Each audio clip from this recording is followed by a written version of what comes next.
नमस्ते, म सुशीला राई। फेरि पनि हजुरहरूलाई चाहिँ एकदमै विनम्र अनुरोध गर्न चाहन्छु है।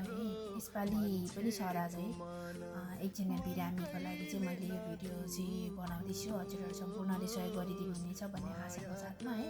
यसपालि पनि चाहिँ अमृत दादा र रोहित दादाले केस उठाउँदै हुनुहुन्छ र बहिनी भनेर मलाई पनि सम्झिनु भएको थियो होइन। दादाहरूलाई धेरै धेरै धन्यवाद होइन, मलाई पनि मौका दिनुभएकोमा। यसपालि चाहिँ इलाम जिल्ला चुलाचुलीको एकजना बुवा एकजना दाइ हुनुहुन्छ, उहाँको चाहिँ मृगौला फेरि भएको रहेछ।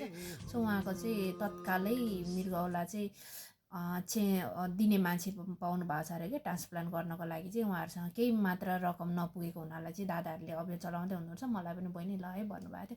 मेरो टिमको जसले होइन जसले मलाई माया गर्नुहुन्छ सम्पूर्णलाई म फेरि पनि एकपल्ट विनम्र अनुरोध गर्न चाहन्छु। तपाईँ हाम्रो सानो सहयोगले कसैको ज्यान बच्छ भने प्लिज है, एउटा बच्चा रहेछ, बच्चालाई टुरो नबनाऊँ।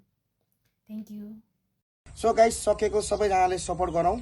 यो केस चाहिँ हामीले चाहिँ छिट्टै चाँडै र चाहिँ छिट्टै नै उहाँ दाइको चाहिँ किडनी ट्रान्सफर गर्ने हामी लक्ष्यमा छौँ। एकदमै इमर्जेन्सी केस छ यो चाहिँ। सबैजनाले एकदम चाँडोभन्दा चाँडो उहाँलाई सहयोग गरिदिनु होला है। अनि दाइ के भन्न चाहनुहुन्छ? अन्तिममा के भन्न चाहनुहुन्छ यो भिडियो सम्पूर्ण बुवा दिदी बहिनीहरूलाई मैले अब गर्नु सकेको उपचार त किडनी उपचार गर्दै मैले पैसाहरू सबै सकेँ।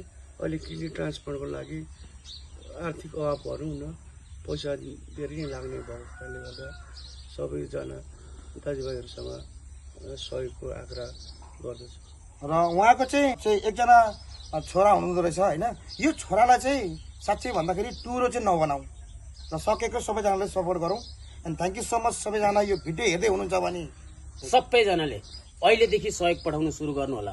तपाईँले अमृत राई चोरबुढालाई पठाइ पनि भयो र रोहित बुढादेखि मलाई पठाइ पनि भयो, जसलाई पठाइ पनि हुन्छ। र हामी चाँडैभन्दा चाँडो उहाँ दाइको चाहिँ हामी पक्कै पनि किडनी ट्रान्सफर गरिसकेपछि चाहिँ पक्कै पनि फेरि भिडियो उठाउनेछौँ तपाईँहरूको सपोर्टले र तपाईँको सहयोगले गर्दाखेरि उहाँलाई फेरि पनि हामी भिडियोमा ल्याउनेछौँ।